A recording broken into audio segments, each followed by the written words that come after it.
மனிதனுடைய மூளை ஐம்புலன்கள் உணர்வுகளை என்ன பெறுது? அவைகள் படங்களாக பிரிக்கப்பட்டு நிழற்படங்கள் அல்ல, ஓடும் சித்திரம் அப்படின்னு என்ன அர்த்தம்? வீடியோ, ரன்னிங் லைவ் வீடியோவா ரெக்கார்ட் பண்ணி உள்ள போட்டு தம்பு நெயில் அப்படின்னு போடுறோம் பாத்தீங்களா? தம்பு நெயில் என்ன? அந்த வீடியோ இருக்கிறதுல ஏதாவது ஒரு ஸ்டில் எடுத்து போடுறதுதான் தம்பு நெயில். அது ரெக்கார்டு நிறைய ஆயிருக்கும் வீடியோஸ், அதுக்கு ஒரு தம்பு நெயில் இருக்கும், அதை பார்த்த உடனே அந்த வீடியோ வந்துடும்.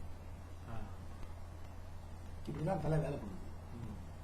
எப்படி கம்ப்யூட்டர் சாப்ட்வேர் வேலை பண்ணுது, அந்த மாதிரி இந்த தலை கிளீனா ஸ்கெட்ச் போட்டுக்கிட்டு வேலை பண்ணுது. எல்லாம் வீடியோவா ரெக்கார்ட் ஆகுது.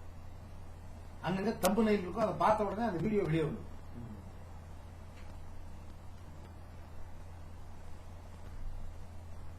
சோ இது என்ன நீங்க கண்ணுல பாக்குறீங்க முழுமையா, அது அப்படியே படமா பிடிச்சி தலையில ரெக்கார்ட் பண்ணிக்கிறது.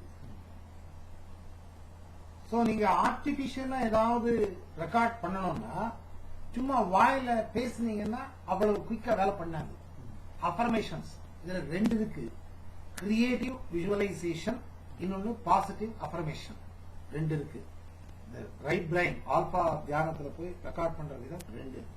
ஒன்னு கிரியேட்டிவ் விஷுவலைசேஷன், இன்னொன்னு பாசிட்டிவ் அஃபர்மேஷன். இந்த அஃபர்மேஷனும் வேலை பண்ணும், ஆனா கொஞ்சம் நிதானம். அதே நீங்க விஷுவலைஸ் பண்ணிட்டீங்கன்னா குயிக்கா ரெக்கார்ட் ஆயிடும், இம்மிடியா கேட்சப் பண்ணும். விஷுவலைஸ் பண்றது எப்படி இருக்கும் அப்படின்னு கேட்டீங்கன்னா, நம்ம எம்ஜிஆர் படத்துல இந்த ட்ரீம் சீன்ஸ் எல்லாம் போடுவார். இந்த காலத்துல கூட அந்த மாதிரி போட முடியாது. அந்த காலத்துல ஒண்ணுமே இல்லாத டெக்னாலஜியே டெவலப் ஆகாத டைம்ல அந்த ஆள் அவ்வளவு விஷுவலைஸ் பண்ணுவார். அவர் என்ன விஷுவலைஸ் பண்றாரு அததான் ட்ரீம் சீனா போடணும். அந்த ஐயா கண்டிஷன் அந்த மாதிரி அவர் படம் பிடிச்சிட்டு இருந்த டைம் அந்த ட்ரீம் சீன் பாட்டை பார்க்கறதுக்காகவே போவோம். அது டப்பா படமா இருந்தாலும் அந்த படத்தை பாட்டை பார்த்து வந்துருவோம். படத்தை பாட்டு ரெக்கார்டு ரெக்கார்ட் ஆகிற மாதிரி பண்ணுவார். விசித்திரமா விஷுவலைஸ் பண்ணுவார். இதுவரைக்கும் நீங்க அந்த உணர்வே உங்களுக்கு கிடைச்சிருக்க கூடாது. அந்த மாதிரி நீங்க விஷுவலைஸ் பண்ணாதான் தலையில போய் ஒட்டும், இல்லைன்னா ஒட்டாது.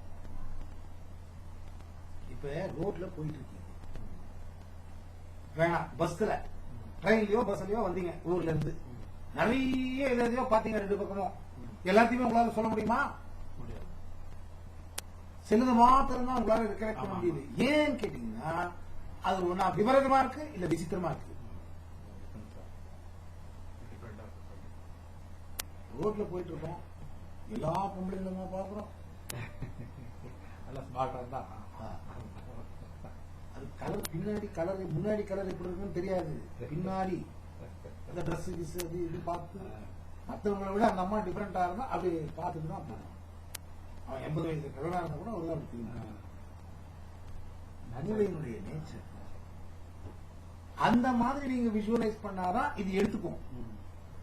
உங்களை மாத்திக்கிறதுக்காக, ஏதோ ஒண்ணு அடையறதுக்காக, ஏதோ ஒண்ணு உடறதுக்காக நீங்க இந்த ஆத்மா தியானத்துக்குள்ள போய் நீங்க என்ன பண்றீங்க, அது விபரீதமா விசித்திரமா இருக்கும்.